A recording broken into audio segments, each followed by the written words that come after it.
Dear Syria, resist. I know it's been difficult. I can't imagine living over half a century in one of the most brutal regimes of human history.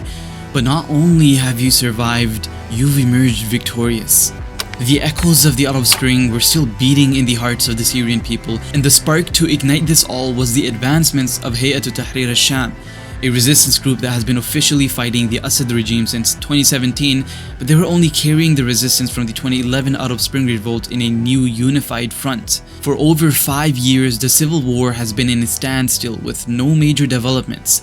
This was the eerie silence before the thunderous storm that we are about to witness. November 27th. From the heart of Idlib, they emerged with unwavering courage and a clear mission in mind: dismantle the Assad regime and end the unspeakable oppression they are suffering from. Immediately, they captured many surrounding towns such as 𝗟𝗘𝗧'𝗦, 𝗟𝗘𝗧'𝗦, 𝗟𝗘𝗧, Bala, 𝗟𝗘𝗧, and even 𝗟𝗧. Without any time to waste, the Assad regime and their allies responded. Russian forces came with relentless airstrikes one after another, leading to many casualties amongst the rebels. The Syrian Arab air forces engaged the rebels as well, but none of it was enough. The world was watching in absolute awe as the rebels tore through the northern towns with unimaginable levels of speed and precision, storming western Aleppo and shocking the Syrian Arab army, who were clearly unprepared. Within 72 hours of the initiative, 𝗟𝗘𝗧'𝗦 fell, and HTS members confidently uploaded pictures in front of the Aleppo citadel. Their confidence was not an empty show because Halab was taken the following day. By December 5th, Hama falls in the hands of the rebels as the Syrian Arab army withdrew with not much resistance. And as everyone was holding their breath, watching what was happening, the final blow is struck. December 8th is a day that would forever shift the course of Syria's brutal conflict. Homs falls without fighting, and the rebels enter Damascus, storming the presidential palace and announcing the fall of the Assad regime. A moment none of us ever even dreamed of was unfolding before our very eyes. The civil war of Syria, as we know it, is called to an end. The streets of Damascus erupted in a deafening roar of triumph, the weight of years of suffering, of endless bloodshed, seemingly lifted in an instant. Abu Muhammad al-Jawlani, who led the operations, sits down with a sigh of relief.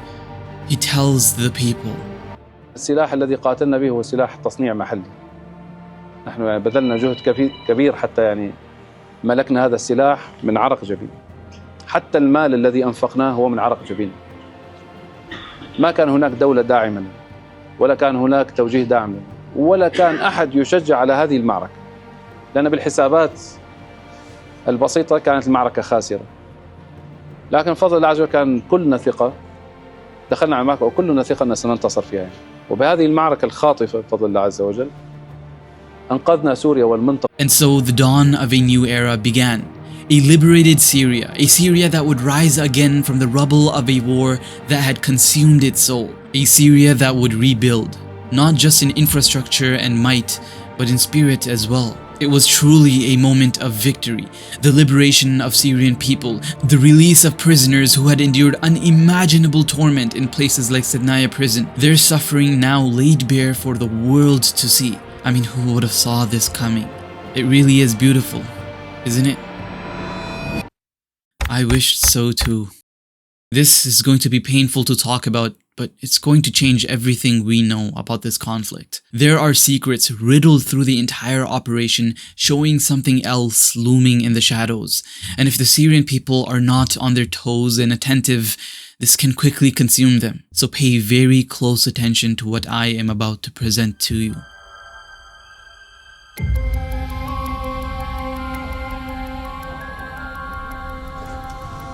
Al-Jawlani mentioned in the clip earlier that he took no weapons from anyone else. Everything was according to their planning. Their weapons were of their manufacturing. No country interfered. But this is an objectively wrong statement. And we didn't have the full video, so let's presume that this video was taken out of context. But people still got the wrong idea, as if countries such as America and Turkey were not backing the rebels. So let's take a close look at some facts over here.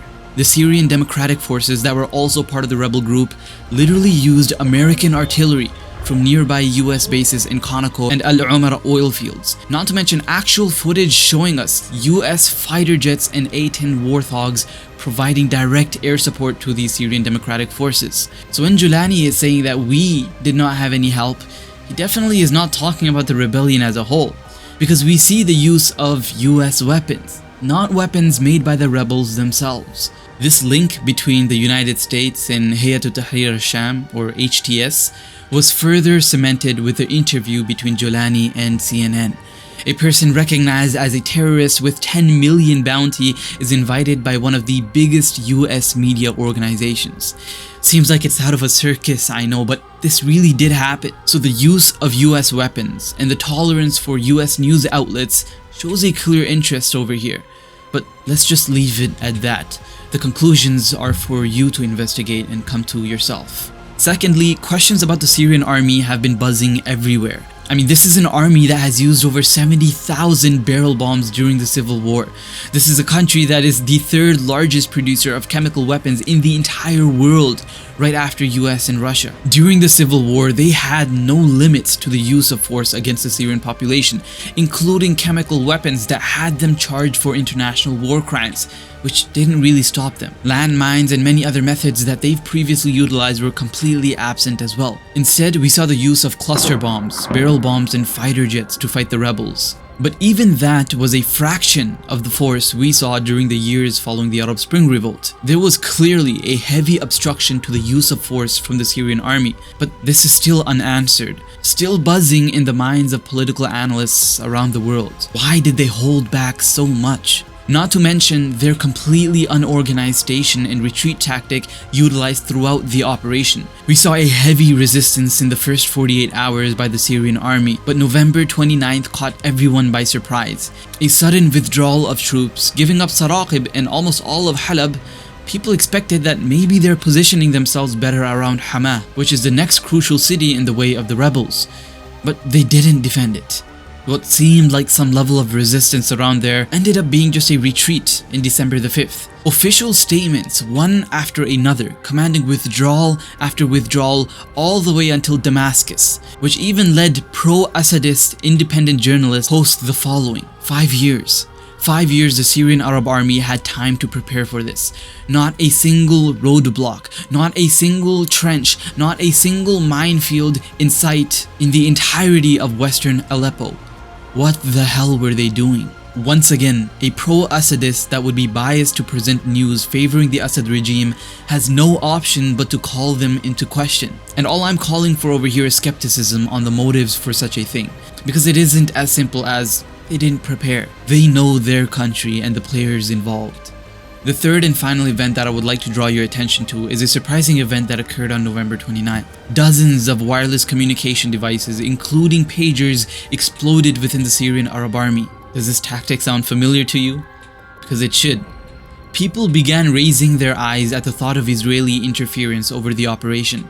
And once you actually read into it, a great deal of evidence begins to point that way. In fact, even before the operation began, the IDF fired a final round of explosives prior to the onset of a temporary Lebanon ceasefire. Where did they drop these explosives, you may be wondering?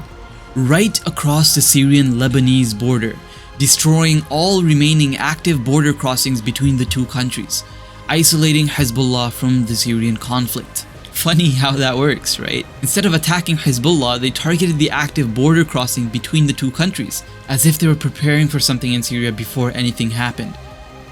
This is quite the shallow overview, I understand, but the use of advanced American weapons taken directly from Conoco and 𝗟𝗡𝗧𝗦 US bases in Syria, the severe restraint of the Syrian Arab army in their use of weapons, with constant withdrawal from central areas, and the near-perfect timing of Israel closing the Syrian-Lebanon border and their well-known use of pagers and walkie-talkies embedded with explosives are all factors that should indicate to any sane person viewing this war, this was not a natural conflict. There were clear interests and involvements of foreign nations aiding the rebels, and there are many unanswered events on the side of the Syrian army. As of December 14th, 2024, which is the date of me uploading this recording, Israel has crossed the Syrian border for the first time in over 50 years. They have sent over 500 missiles, destroying military bases, airports, defense infrastructure, and even the navy. They've not only captured the Golan Heights, but they have advanced northwards, currently less than 20 kilometers from Damascus, and they have secured most of the Syrian-Lebanon border. The rebels are being applauded and given positive coverage on Zionist media in both America and Israel as these advancements are being made. And 𝗟𝗘𝗧, the leader of HTS, stated that they will not fight with this unprecedented Israeli onslaught due to the resistance feeling tired. Take that statement however you will. This is why the first word of this entire video was resist. I know you're exhausted, but you neighbor a country that is perhaps even more exhausted than you are, and yet they haven't given up. The hearts of the Palestinian people that we have seen ignited in the face of genocide has empowered the Muslim Ummah around the world. Their fire has spread, and we saw a change of public opinion like never before. You too can carry that legacy. This feels like sweet words coming from somebody sitting in the West, I know, and rightfully so. Many Muslims that migrated here are currently sedated, walking with a sense of collective amnesia about their brothers and sisters back home, getting into 20 or 30-year mortgages, entertainment like Netflix and video games, and credit card debt, among many other things. The distractions of modernity, from social media to the relentless consumer culture, are powerful forces, especially here in the West. And many, if not a majority of Muslims, have become victims to this dangerous force, being lulled to sleep by this pursuit of material comfort. But I'm here to tell you this is changing. Being connected with many scholars and Islamic organizations, and being active online myself, all of this has shown me clearly that we are waking up from this sleep. Muslims in the West are becoming the ideological spearhead of the Ummah, and we are here working towards the ultimate solution just as you are, working to establish the system of Islam and unite the Muslims under the Khilafah, as is prophesied to happen. Anybody that has watched my videos knows clear-cut what this means. This is not talking about violence, this is not talking about doing anything illegal or vigilantism, anything of the sort. This vision of the future does not entail violence at all, nor does it entail any illegal action of the sort. So for our dear brothers and sisters in Syria, we in the West have not forgotten about you. And we hope one day, within our own lifetimes, we will truly liberate Syria and Palestine and even the rest of the Muslim world. It is an aspiration that every Muslim should have. The Ummah is stirring. The giant is waking. We will fight for it with every ounce of strength we have. And this is just the beginning. The winds of change from Allah are upon us, inshallah. So let us dedicate ourselves for this mission. Now I want to emphasize that I did not give any explicit conclusion saying that the rebels are 100% backed by America or Turkey, or that Israel definitely orchestrated the regime change, or that the Syrian army colluded with the rebels beforehand. I didn't make any of those conclusions. I simply pointed out undeniable events and what they could possibly be pointing towards. I brought this all forward to at least raise the level of political awareness. If you want to actually hear a much deeper analysis, I am going to begin hosting a political analysis live on Discord where you can hop in and listen. You can follow my Instagram to keep up with some of my thoughts as well. And finally, if this video gave any insight, make sure to share it with your friends. Liking, commenting, and subscribing will also help spread this video to even more people. It takes a few seconds, but it really does make an impact. With that being said, 𝗟𝗓𝗧'𝗦𝗟𝗡𝗓.